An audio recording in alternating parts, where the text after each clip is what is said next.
something just changed over the United States, and almost nobody realizes how serious it is. For the past 8 days, the atmosphere has been relentless. Tornado warnings lighting up the night, flash floods swallowing roads in minutes, wind speeds pushing past 100, 150, even 175 miles per hour. Entire communities across Texas, Oklahoma, Arkansas, Missouri, and stretching all the way toward the Midwest have been hit again and again. There has been no break, no reset, just impact after impact. And when something like that finally slows down, people assume it's over. But that assumption is exactly where the real danger begins, because right now, in this exact moment, the atmosphere isn't calming down, it's changing form. A powerful cold front is now sweeping across the central and eastern United States, and behind it is something completely different from what we've been dealing with all week. Not storms, not tornadoes, something quieter, but in many ways more destructive. Temperatures are about to fall, not gradually, not gently, but fast. Within the next 24 to 48 hours, much of the plains, Midwest, and East will drop 10 to 20 degrees below normal. That kind of shift doesn't sound extreme at first, but context changes everything because April 2026 wasn't normal. It was unusually warm across much of the central and eastern United States, running 10 to 15 degrees above average for weeks. It felt like early summer, and people responded to that warmth exactly the way they always do. They planted early, they trusted the pattern, they moved forward. Farmers put crops into the ground ahead of schedule. Gardeners planted tomatoes, peppers, and squash. Fruit trees bloomed early. Everything moved forward. Everything accelerated. And now all of it is exposed. Because what's coming next isn't just a cool down, it's a freeze threat, a hard freeze stretching from the Central Plains through the Ohio Valley and into parts of the Northeast. And it's arriving at the worst possible time. This is something most people don't think about. Severe storms are loud, they're visible, they demand attention, but cold is quiet. It shows up overnight, and by the time you see the damage, it's already done.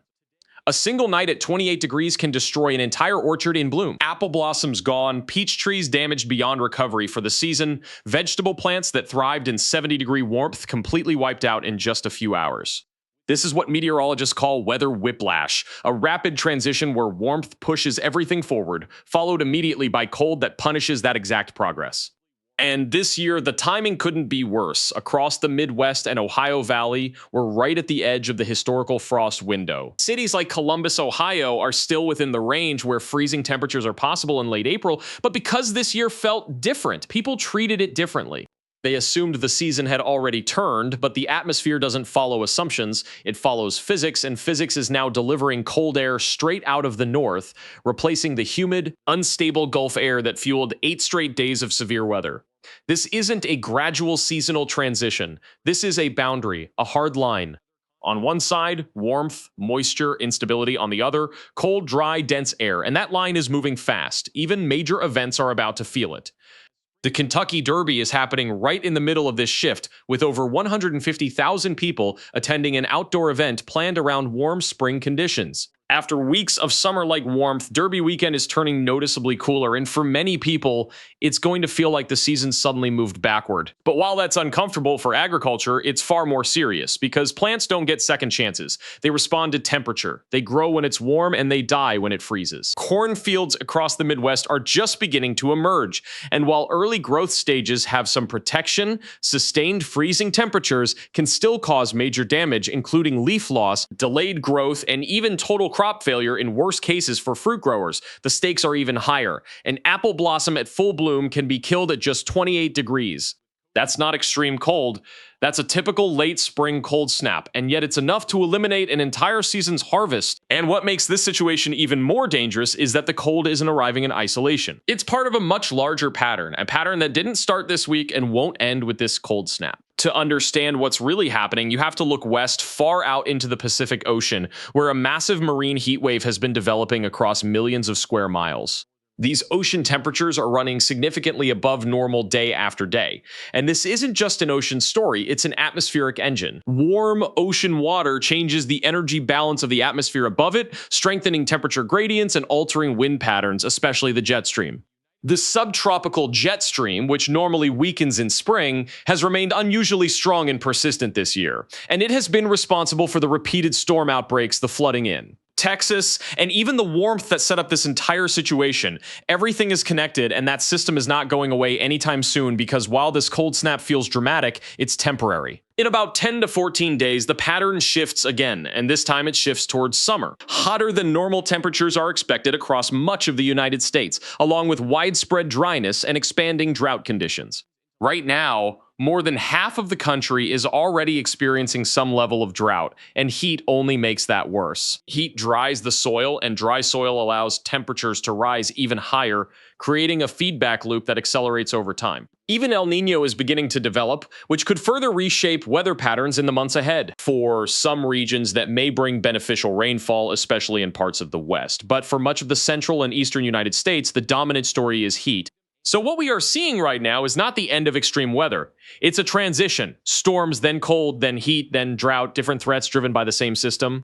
The atmosphere doesn't reset, it evolves, and right now it's evolving fast. People tend to treat each event as separate, a storm here, a cold snap there, a heat wave later, but in reality, they are all connected, driven by the same underlying forces. So what should you do right now? Pay attention to overnight temperatures. If you have plants in the ground, cover them.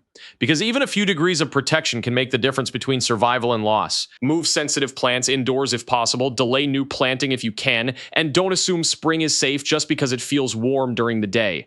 Because this cold snap is arriving at the exact moment when everything is most vulnerable, and by the time most people realize what's happening, the damage will already be done. The past 8 days were intense, no question about it, but they were not the peak of this year's weather story. They were the beginning.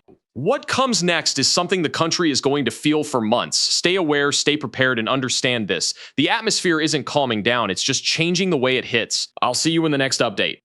Even after the cold snap passes, the atmosphere won't simply return to calm. What comes next is a continuation of extremes, but quieter, slower moving, and potentially just as damaging.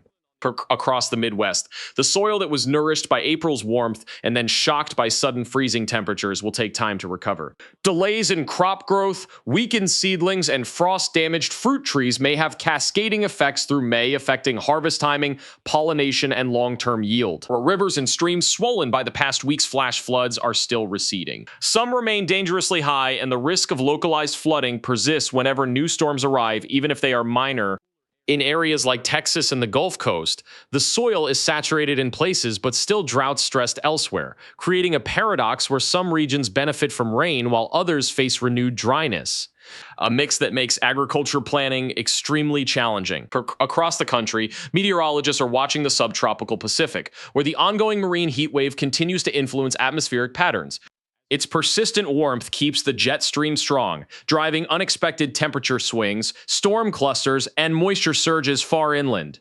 El Niño's early development further complicates forecasting as it can increase rainfall for some regions while intensifying heat and drought for others. Farmers, gardeners, and city planners alike must prepare for conditions that may fluctuate drastically within days or even hours. On a human level, these weather shifts highlight the fragility of our connection to the seasons.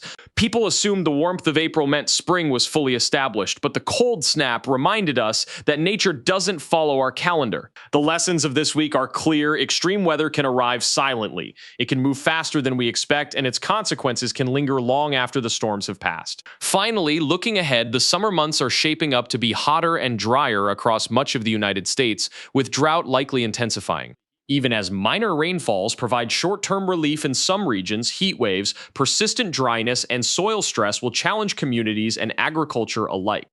The key takeaway is vigilance. Watch the skies, monitor the forecast, protect plants and property, and understand that the atmosphere isn't taking a break, it's simply changing modes.